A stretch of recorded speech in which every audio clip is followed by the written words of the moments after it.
DJ Moral Stories.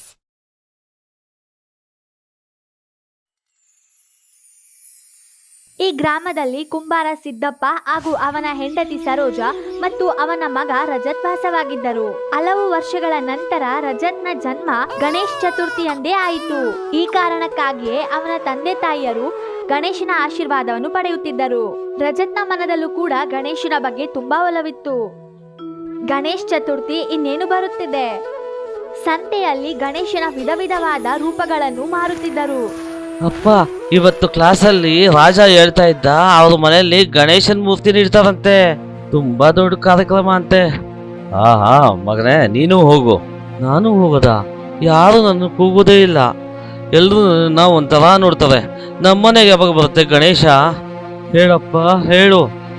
ಇದನ್ನು ಹೇಳುತ್ತಾ ರಜತ್ ಅಳುತ್ತಾ ಮನೆಯೊಳಗೆ ಹೋಗಿದನು. ಸಿದ್ದಪ್ಪ ಕೀಳು ಜಾತಿಯವನು. ಪ್ರತಿ ವರ್ಷವೂ ಈತನೇ ಗಣೇಶನ ಮೂರ್ತಿಯನ್ನು ತಯಾರಿಸುತ್ತಿದ್ದನು. ಆದರೆ ಯಾವ ಪೂಜೆ ಕಾರ್ಯಕ್ರಮದಲ್ಲೂ ಅವರ ಪರಿವಾರವನ್ನು ಸೇರಿಸುತ್ತಿರಲಿಲ್ಲ. ಅವನು ಯಾವುದೇ ದೊಡ್ಡ ಕಾರ್ಯಕ್ರಮಗಳಿಗೂ ಹೋಗುತ್ತಿರಲಿಲ್ಲ. ಏಕೆಂದರೆ ಗ್ರಾಮದ ಮೇಲು ಜಾತಿಯವರು ಇಂತಹ ವ್ಯಕ್ತಿಗಳನ್ನು ಕಾರ್ಯಕ್ರಮಕ್ಕೆ ಸೇರಿಸುತ್ತಿರಲಿಲ್ಲ.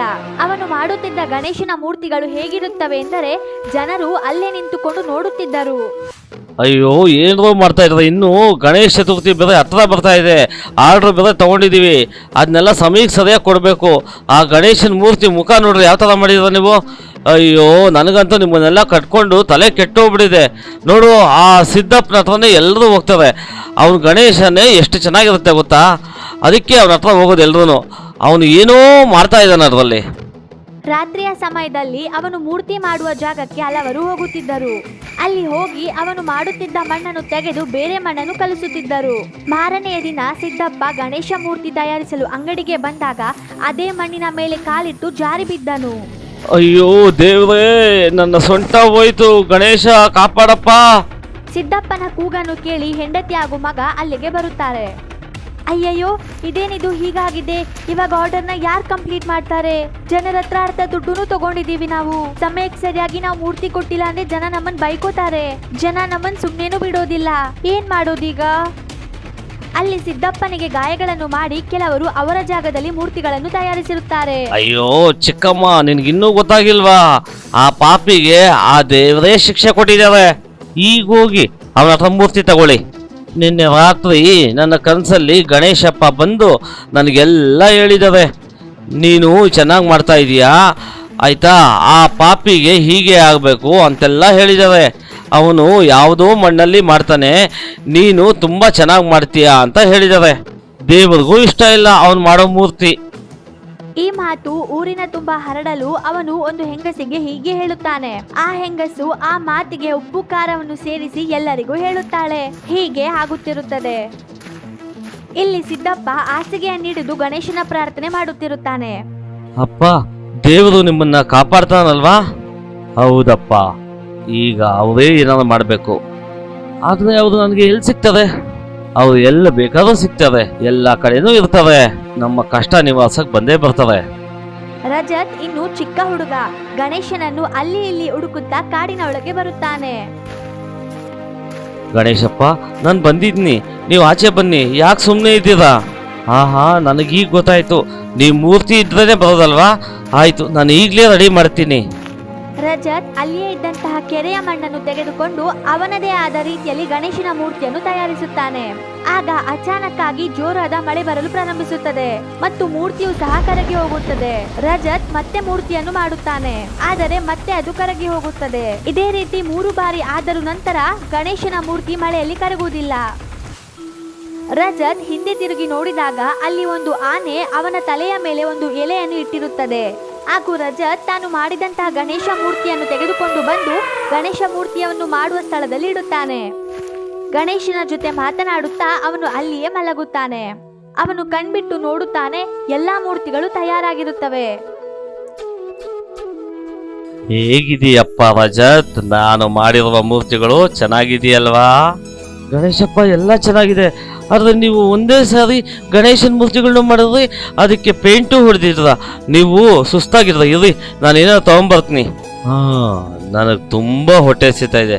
ನನ್ನ ಹೊಟ್ಟೆ ನೋಡು. ರಜತ್ ಮನೆಗೆ ಬಂದು ನೋಡುತ್ತಾನೆ. ಅಲ್ಲಿ ಅವನ ತಾಯಿ ಕಣ್ಮುಚ್ಚಿ ಗಣೇಶನ ಬಳಿ ಪ್ರಾರ್ಥಿಸುತ್ತಿರ್ತಾಳೆ. ದೇವರ ಮುಂದೆ ಇದ್ದಂತಹ ಪ್ರಸಾದವನ್ನು ತೆಗೆದುಕೊಂಡು ಬಂದು ರಜತ್ ಗಣೇಶನಿಗೆ ಕೊಡುತ್ತಾನೆ. ಪೂಜೆಗೆ ಕುಳಿತಂತಹ ಸರೋಜಾಗೆ ಗಣೇಶನು ಪ್ರಸಾದವನ್ನು ಸೇವಿಸುತ್ತಿರುವುದು ಕಾಣುತ್ತದೆ. ಅವಳು ಕಣ್ಣು ಬಿಡುತ್ತಾಳೆ. ಅರೆ ಅರೆ ಲಡ್ಡು ಎಲ್ಲೋಯ್ತು ರೀ, ಬನ್ರಿ ಇಲ್ಲಿ, ನಮ್ ಗಣೇಶನೇ ಬಂದಿದ್ದಾನೆ. ಎದ್ದೋಳಿ ಹಾಸಿಗೆಯಿಂದ. ಸಿದ್ದಪ್ಪನಿಗೆ ಎದ್ದೇಳಲು ಕೂಡ ಆಗುತ್ತಿರಲಿಲ್ಲ. ಆತನು ಎದ್ದು ನಿಲ್ಲುತ್ತಾನೆ.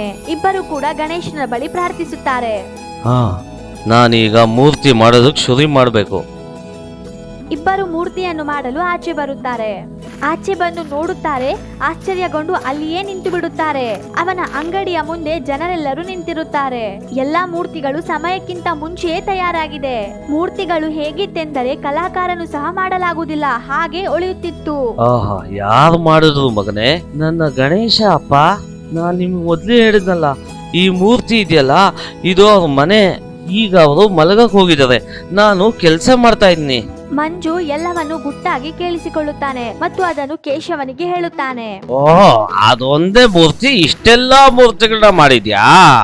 ಆಯ್ತು, ನಾನೀಗ ಆ ಮೂರ್ತಿಗಳನ್ನೆಲ್ಲ ಕಳ್ತನ ಮಾಡ್ತೀನಿ, ನೋಡೋಣ ಅದ್ ನನ್ನೇನ್ ಮಾಡುತ್ತೆ ಅಂತ. ರಜತ್ ಮೂರ್ತಿಗಳ ಬಳಿಯೇ ಕಾವಲು ಕಾಯುತ್ತಾ ಮಲಗಿರುತ್ತಾನೆ. ಕೇಶವ ಅಲ್ಲಿಗೆ ಹೋಗಿ ಆ ಮೂರ್ತಿಯನ್ನು ಕದ್ದು ಮಲಗುತ್ತಾನೆ. ಅಚಾನಕ್ಕಾಗಿ ಅವನ ಕಿವಿಯಲ್ಲಿ ಚೀಚಿ ಎನ್ನುವ ಒಂದು ಶಬ್ದ ಕೇಳುತ್ತದೆ. ಅವನು ಕಣ್ಬಿಟ್ಟು ನೋಡುತ್ತಾನೆ. ಅವನ ಮನೆಯ ತುಂಬಾ ಬರೀ ಇಲಿಗಳೇ ತುಂಬಿರುತ್ತವೆ. ಕಪಡಿ ಕಪಡಿ, ಇಷ್ಟೊಂದು ಇಲಿಗಳು!